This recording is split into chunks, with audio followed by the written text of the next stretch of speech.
इस समय भारत और भारत के पड़ोसी देश और घनिष्ठ मित्र देश मालदीव के साथ काफी तनाव रिश्ता चल रहा है। मालदीव के उप मंत्री ने भारत के प्रधानमंत्री नरेंद्र मोदी के बारे में अपमानजनक टिप्पणी की है।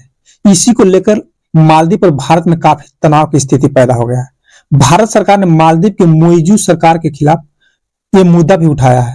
हालांकि मालदीव में हुए नए चुनाव में मालदीव की रूलिंग पार्टी को जीत हुई है और मालदीव के नए राष्ट्रपति मोहम्मद मोइजू बने हैं, तब से भारत विरोधी बयान दिया जा रहा है। मोइजू सरकार चीन समर्थित मानी जाती है। चीन फंडिंग देती है मालदीव के रूलिंग पार्टी को, इसलिए मालदीव के राष्ट्रपति चीन के इशारे पर चल रहे हैं। मालदीव के चली आ रही दशकों से परंपरा मोइजू सरकार ने इस बात तोड़ दी है, क्योंकि मालदीव में पहले किसी भी पार्टी की सरकार बनती थी तो विदेश दौरा के लिए सबसे पहले इंडिया के दौरा मालदीव के नए राष्ट्रपति किया करते थे।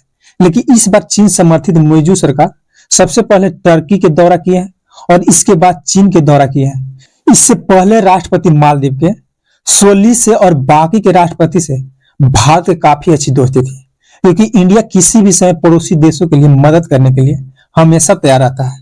कोरोना के समय इंडिया सबसे पहले अपने पड़ोसी देशों को कोरोना के वैक्सीन दी थी। इसके बाद ही दूसरे देशों को कोरोना के वैक्सीन देना स्टार्ट किया था। मालदीव की अगर बात की जाए तो मालदीव में कुल 5 लाख की आबादी वाला देश है और वो भी चारों तरफ से समुद्र से घिरा हुआ देश है। और मालदीव की अगर अर्थव्यवस्था की बात की जाए तो मालदीव टूरिस्ट पर टिका हुआ है और भारत से सबसे ज्यादा जाने वाला टूरिस्ट मालदीव में है। श्रीलंका और मालदीव की अर्थव्यवस्था टूरिस्ट पर चलता है। कोरोना में श्रीलंका टूरिस्ट को वीजा देने से इनकार कर दिया था तो श्रीलंका का अर्थव्यवस्था चरमरा गई थी। इसलिए चीन समर्थित सरकार मालदीव को घुटना पर लाने के लिए प्रधानमंत्री नरेंद्र मोदी ने भारत के लक्षद्वीप बीच पर गए और समुद्र में डुबकी लगाए। फिर फोटो अपने ट्विटर पर ट्वीट करके लगाए और भारत से लोगों से अपील की है कि एक बार दूसरे देशों में जाने से पहले भारत के लोग जरूर लक्षद्वीप आए।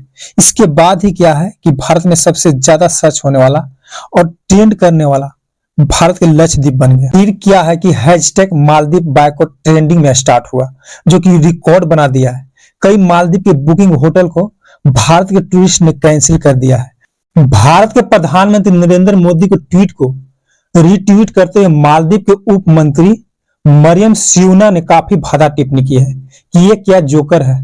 तो वही एक और नेता मालदीव के जहीद रमीज ने ट्वीट किया है कि सर्विस में हमारी बराबरी कैसे करेंगे। हालांकि अब खुद मालदीव के नेताओं ने ऐसे ट्वीट को लेकर काफी विरोध कर रहे हैं। मालदीव में ही भारत में हैशटैग मालदीव बायकॉट चल रहा है, लेकिन मालदीव सरकार ने एक स्टेटमेंट जारी की है और स्टेटमेंट में कहा है कि मालदीव सरकार ऐसे स्टेटमेंट में विश्वास नहीं करती है और हम अपने नेताओं पर एक्शन लेने के लिए तैयार है।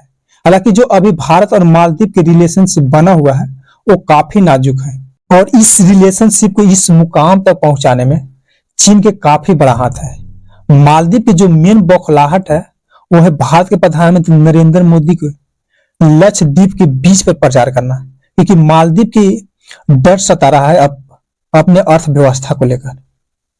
हालांकि अब मालदीव की अर्थव्यवस्था बहुत जल्द ही चरमराकर गिरने वाली है, क्योंकि भारत के टूरिस्ट अब मालदीव बहुत कम जाने वाले हैं, क्योंकि मालदीव बायकॉट चल रहा है। और फिर मालदीव में मालदीव सरकार के खिलाफ वहां के जनता काफी विरोध प्रदर्शन करने वाले हैं।